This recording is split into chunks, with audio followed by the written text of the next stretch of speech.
This is the story of the most bitter celebrity feud in British media, a conflict that cost one man his job, sent another into courtrooms, and split public opinion across two continents. Piers Morgan versus Meghan Markle began with drinks at a London pub in 2016 and spiralled into a years-long battle of accusations, legal complaints, and public warfare that shows no sign of ending. What makes this saga worth examining is the contradiction at its centre. Morgan has labelled Meghan a liar on television, in podcasts, and in print, and yet the courts have sided with the Sussexes again and again when they've taken on British tabloids. 3 major legal victories stand on the record. Damages reached into the millions. Rupert Murdoch's newspapers issued what they called a full and unequivocal apology. What's actually going on here, and what do we know for certain? Today we're laying out everything: the verified facts, the court rulings, the claims that held up, and the ones that fell apart. No speculation, just what the record shows. Let's get into it. Understanding this feud requires going back to 2016, when Meghan Markle was an American actress best known for playing Rachel Zane on the legal drama Suits. She found herself in London that year, and somehow she and Piers Morgan wound up sharing drinks at a Kensington pub. Morgan has recounted this evening many times, describing it as pleasant by his own telling. Here's where the story takes its turn. That same night, Meghan left and met Prince Harry for the first time, and according to Morgan, she never contacted him again. Ghosted is the word he's used repeatedly,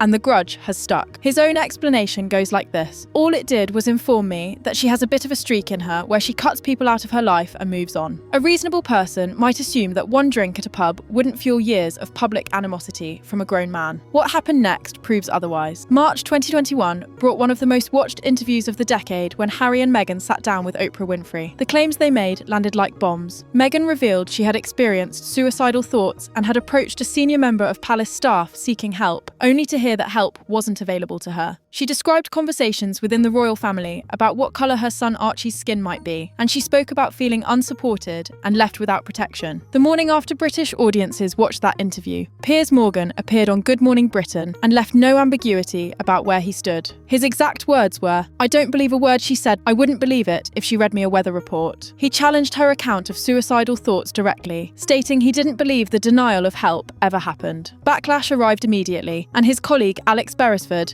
confronted him on air with a pointed observation. Meghan was entitled to cut you off if she wants to, a clear reference to that 2016 pub meeting. Morgan's response became the defining image of the entire controversy. He stood up and walked off the set, abandoning a live national broadcast mid-segment. ITV announced his departure from Good Morning Britain within hours. The numbers tell their own story here. Morgan's on-air comments triggered more than 58,000 complaints to Ofcom, the British broadcasting regulator, which marked the highest complaint total in the organisation's entire history for a single broadcast. One of those complaints came from Meghan Markle herself. Ofcom opened a formal investigation, and this went beyond hurt feelings. Regulators examined whether Morgan had violated broadcasting standards, particularly around discussions of mental health and suicide. Months passed before the ruling arrived on September 1st, 2021. Ofcom cleared him. The 97-page decision explained the rationale. Broadcasters can include controversial opinions as part of legitimate debate in the public interest. Regulators acknowledged that Morgan's words were potentially harmful and offensive to many viewers, but they concluded his right to voice disbelief, no matter how controversial, fell under protected speech. Morgan celebrated loudly. His statement read, "This is a resounding victory for free speech and a resounding defeat for Princess Pinocchio's." That nickname has become a fixture in his commentary ever since. Leaving Good Morning Britain didn't slow Morgan down. He launched Piers Morgan Uncensored and continued his attacks on Meghan without pause, and the documented statements from 2023 through 2025 paint a clear picture. January 2024 brought an appearance on the Breakfast Club podcast where he stated, "She made a claim that she had had suicidal thoughts, and she'd gone to a senior member of Buckingham Palace staff and asked for help and was told, 'You can't have any.' I did not believe that happened.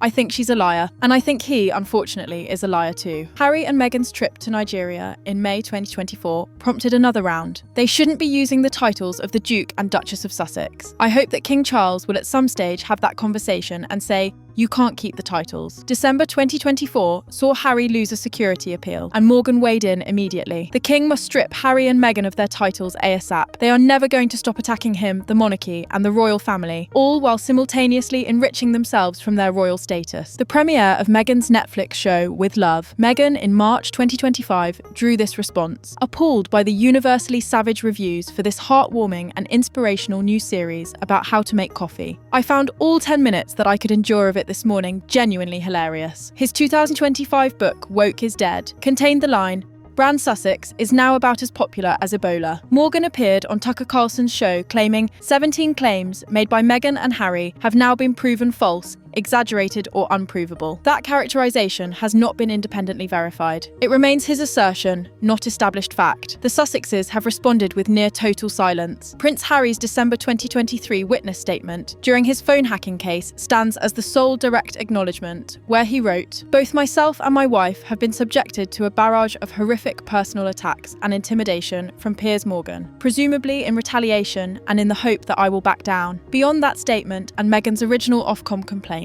neither has engaged with Morgan publicly. Here's where the narrative shifts in a direction that catches many people off guard. While Morgan has spent years calling Meghan a liar on every available platform, the Sussexes have fought legal battles against British tabloids and emerged victorious in all three major cases. Case 1, the Mail on Sunday. Meghan took Associated Newspapers to court over their publication of a private letter she'd written to her father Thomas Markle, and the case concluded in December 2021 with Judge Geoffrey Voss delivering an unambiguous ruling. The Duchess had a reasonable expectation of privacy in the contents of the letter. Those contents were personal, private, and not matters of legitimate public interest. The Mail on Sunday received orders to publish a front-page apology on Christmas Day 2021, pay £650,000 in interim costs, and cover additional copyright damages that Meghan donated to charity. That outcome qualifies as a clear legal victory. Case 2, Mirror Group Newspapers, December 2023, saw Prince Harry become the first senior royal to testify in a British court in over 130 years, and the case centred on phone hacking, the practice of tabloid journalists accessing private voicemails to obtain stories. Justice Timothy Fancourt ruled that phone hacking was widespread and habitual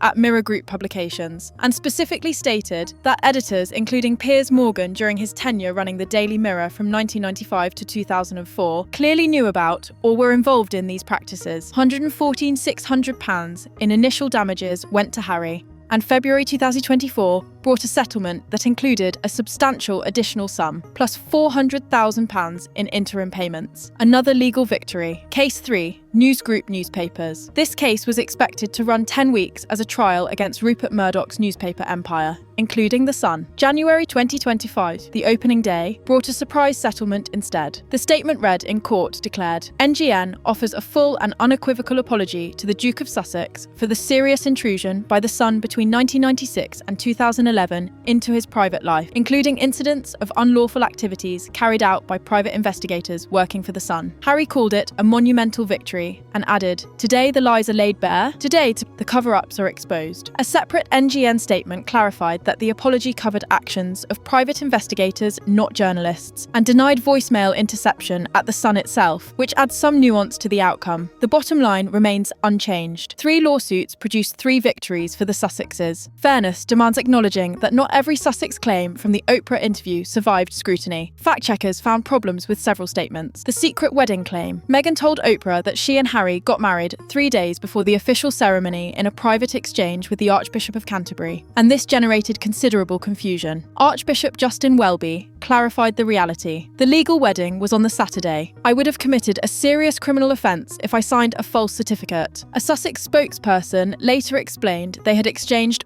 personal vows rather than entering a legal marriage. The presentation misled viewers, even if the couple did share a private moment. The Archie title claim. Meghan suggested Archie was denied a prince title under unusual circumstances, possibly connected to race. Protocol tells a different story. King George V's 1917 letters patent established that great-grandchildren of the monarch don't automatically receive prince or princess titles, and Archie's birth during the Queen's reign correctly placed him in that category. Charles ascending to the throne in September 2022 changed Archie's status to grandchild of the monarch, and he automatically became Prince Archie in March 2023. Protocol operated exactly as written, even though Meghan's framing implied otherwise. The skin colour conversation. This claim drew more attention than any other. Meghan stated that conversations occurred within the royal family about what colour Archie's skin might be. Harry confirmed conversations happened, but has never publicly identified the participants. Oprah stated after the interview that Elizabeth II and Prince Philip were not involved. November 2023 brought a complication when the Dutch translation of Omid Scobie's book, Endgame,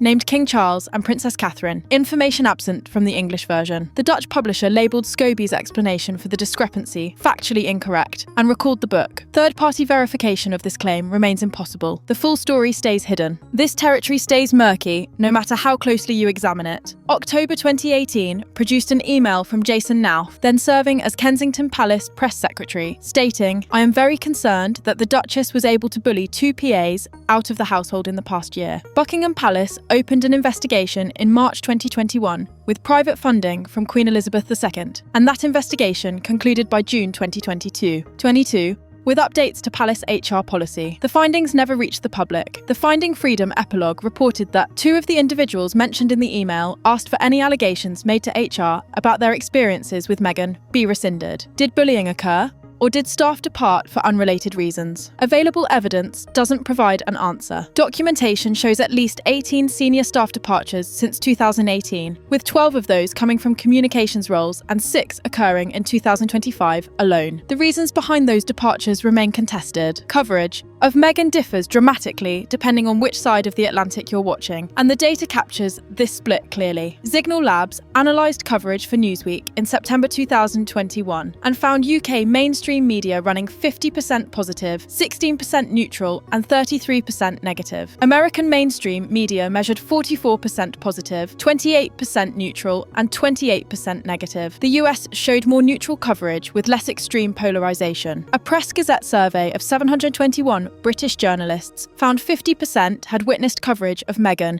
that was racist in tone or presentation, while 39% disagreed with that assessment. Among Black British journalists specifically, 87% reported seeing racist coverage. Tabloid journalists responded differently. 61% called the coverage fair, and 60% said they hadn't observed racism. Professor Roger House of Emerson College captured the distinction. If there is a difference between United States and British practices, it is in the level of aggression in pursuing a story. American. Outlets cover Harry and Meghan as celebrities operating within a familiar gossip ecosystem. British tabloids treat them as subjects of national importance, worthy of daily front-page placement. The Society of Editors, a British press organisation, released a statement after the Oprah interview, headlined, "UK media not bigoted." Within 48 hours, approximately 170 British journalists of colour signed an open letter condemning that position. Guardian editor-in-chief Catherine Viner publicly disagreed, and the Society's director resigned. The statement was formally withdrawn. Sussex business dealings have generated their own share of coverage and controversy. Their Spotify podcast deal, signed in December 2020, yielded 12 episodes of Archetypes that debuted as Spotify's #1 podcast across 47 countries. June 2023 brought a mutual parting announcement from Spotify and Archewell Audio. Bill Simmons, Spotify's head of podcast innovation, publicly labelled the Sussexes grifters. The Wall. Street Journal reported productivity benchmarks went unmet, though specific terms were never confirmed. Netflix content has produced mixed outcomes. The Harry and Meghan documentary from December 2022 became Netflix's biggest documentary debut ever, pulling 81.55 million hours viewed in its first week. With Love, Meghan premiered in March 2025 and managed only 12.6 million hours in week 1 before dropping out of the global top 10 within days. August 2025 saw Netflix downgrade the Sussexes from an overall deal to a first-look deal, removing their exclusivity arrangement. Meghan's lifestyle brand launched in March 2024 as American Riviera Orchard,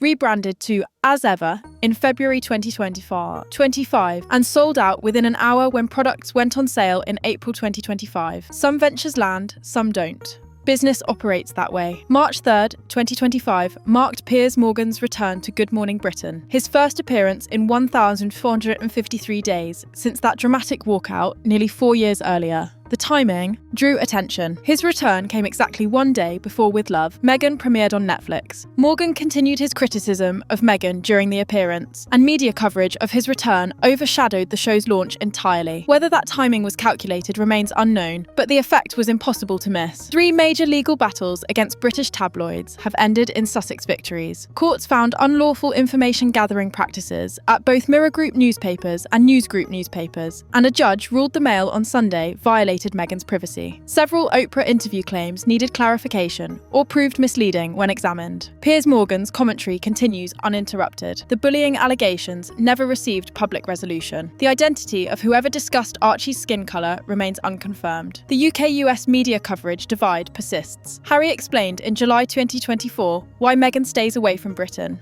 All it takes is one lone actor, one person who reads this stuff to act on what they have read. It's one of the reasons why I won't bring my wife back to this country. What's the truth in the Piers Morgan versus Meghan Markle war? Complexity defines every part of this story. Heroes and villains don't sort themselves neatly. The certain facts look like this. Courts have ruled consistently for the Sussexes when tabloid misconduct was at issue. Phone hacking occurred. Privacy violations were proven. Apologies were delivered. Not every claim from the Oprah interview was presented accurately, and some stay beyond verification. Morgan carries a grudge dating to 2016. Ofcom cleared him to voice his opinions, and he has exercised that freedom constantly. This story continues. A lawsuit against Associated Newspapers heads toward trial, expected in 2026. What you believe about all of this probably tracks with which media you consume and which side of the Atlantic shapes your perspective. The documented record, the courts, rulings, the official statements, the academic studies, that's what we've covered today. Thanks for watching. If you found this useful, like and subscribe, and drop a comment with your take on this ongoing saga. I'll see you in the next one.